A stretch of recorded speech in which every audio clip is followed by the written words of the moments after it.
Paano nga ba kumikita ang mga OLA reviewer, vlogger diyan sa mga OLA na pino-promote nila? At sasabihin nilang hindi sila promoter, hindi sila agent at kung ano-ano. At sasabihin nilang legit yung kanilang mga pagre-review at mga sasabihin dito sa mga OLA na kanilang tinatalakay sa bawat videos nila. Disclaimer, hindi po ako naiinggit sa mga yan. Hindi po ako naiinggit sa mga taong nagsasabing honest review pero hindi naman totoo ang sinasabi nila. Paalala lang po ha. Wala po akong inggit sa mga yan. Ang papaalala ko lang po sa inyo, ako po ay concerned sa mga taong hihiram sa bawat OLA na nakalagay sa description link o sa mga comment section nila. Tara, talakayin natin. So, welcome back. Magandang umaga mga kadyani. Ito ang inyong lingkod, kadyani ng Johnny TV. Ito ang Johnny Depp, usapang utang, usapang OLA. So, pakinggan nyo naman kayo na, di ba? Pero bago ang lahat, please subscribe po sa mga bago at sa mga legit at loyal subscribers ko po. Marami pong salamat sa patuloy na support at pagtangkilik dito sa aking channel. At paki-like nyo na po, share at hit nyo yung notification bell para updated po kayo sa mga videos na ginagawa natin dito about sa usapang online lending.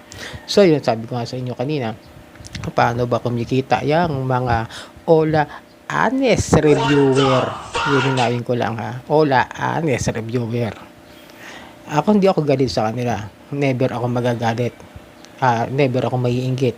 Hindi ako galit sa ginagawa nila. Tama naman mag-review.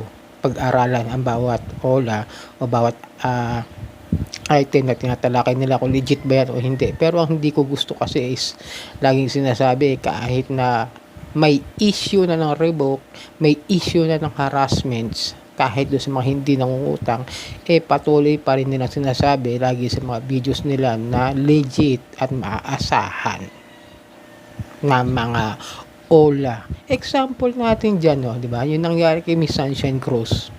Ano yung nakita ko doon sa isang video? Legit at maaasahan yung OLA na yun. Kahit wala namang utang yung taong yun sa kanila at hinaras, pero hindi nila ginawa ng video, di ba? Alam niyo kung bakit? Ganyan pa rin sila. Sasabihin nila na disclaimer, hindi sila agent, hindi sila promoter, hindi sila sponsor. Ang katotohanan diyan mga kadyani, ito ha. Magbibigay lang ako pero hindi ko papakita kung paano. Meron akong nakuhang info na kung saan na ayang mga OLA na yan nag-i-email sa kanila para makapag-partnership sa kanila. Di ba? May info ako. Meron ako legit na info galing talaga sa isang legit na source. Pag ako nagsabi legit ang mga source ko, kooperan sila ng ganito yan. Paano nga ba gumagana yung mga, kung paano sila kikita dyan sa mga OLA? Gagawa sila ng content. I-educate doon nila yung mga followers about sa financial products doon sa OLA na yan. Gagawa sila ng video para sabihin na ganito, maganda or something like that or something ma-review nila. Tapos ipopost nila yung mga affiliate links ng mga yan doon sa mga channel. Kunwari, kung hindi man nakalagay sa description yung mga links ay nakalagay sa comment section, 'di ba? Makikita yun, naka-comment section, naka-pin pa nga yun Tapos ganyan, no? Tapos once na i-click nyo yun, papasok niya doon sa link kung saan nakalagay yung OLA na yan. Example, may isang OLA. May nag-o-offer dyan na isang OLA na kada successful na application loan, $14 kaagad ang papasok doon sa OLA reviewer, OLA vlogger na yan. Legit, totoo yan, $14. Magkano ang $14? Sabihin natin nasa 60 sarado na isang $1. Di 60, isa 10, $10, di 600 na. May apat pa. Diba? May apat pa na dollar. Sabihin mo na nasa 300 yon. O di automatic, 900 pesos na kagad sa bawat successful application ng loan ng isang nag-loan doon. Kasi automatically, kung kayo galing yung source nung nag-apply doon sa kanya, kay OLA vlogger nag-promote noon, papasok agad yung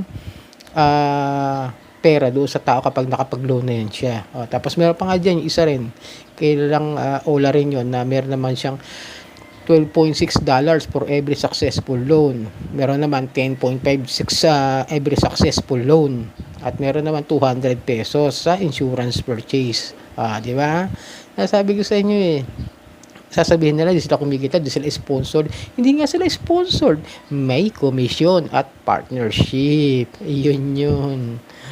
Sasabihin na, tatanggi. Huwag na kayong magtanggi. Alam ko yung estilo niyo mga Ola reviewer. Honest reviewers. Kuno. Huwag nyo na akong lokohin. Alam ko galawan nyo.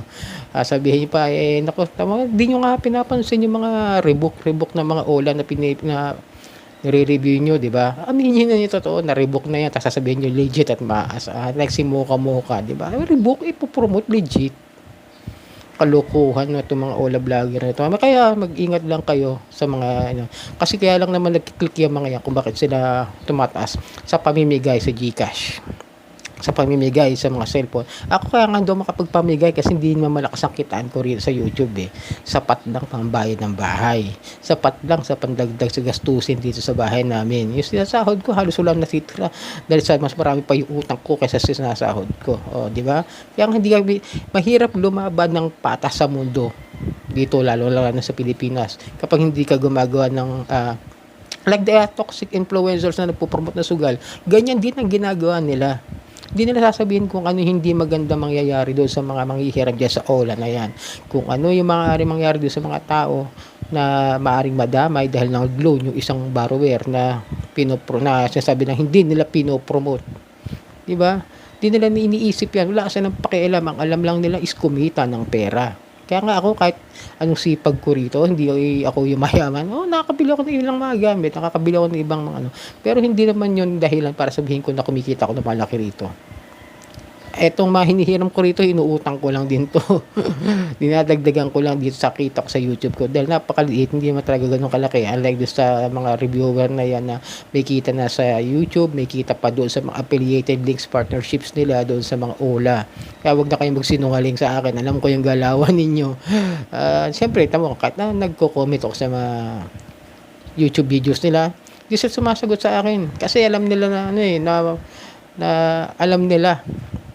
alam nila ayaw lang nilang katanggapin yung totoo. Nasasabihin nila na hindi, ganito, ingatan nyo, huwag kayong mag-download, ganito.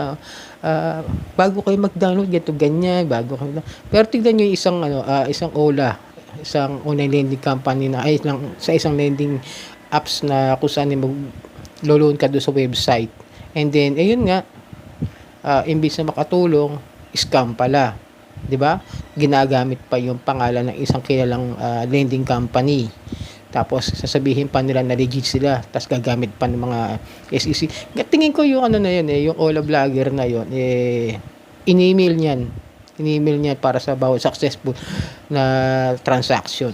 In-email niyan, hindi niya imposible yan na makita lang ni basta tapos makikita ko papanoorin niyo yung review niya sa huli.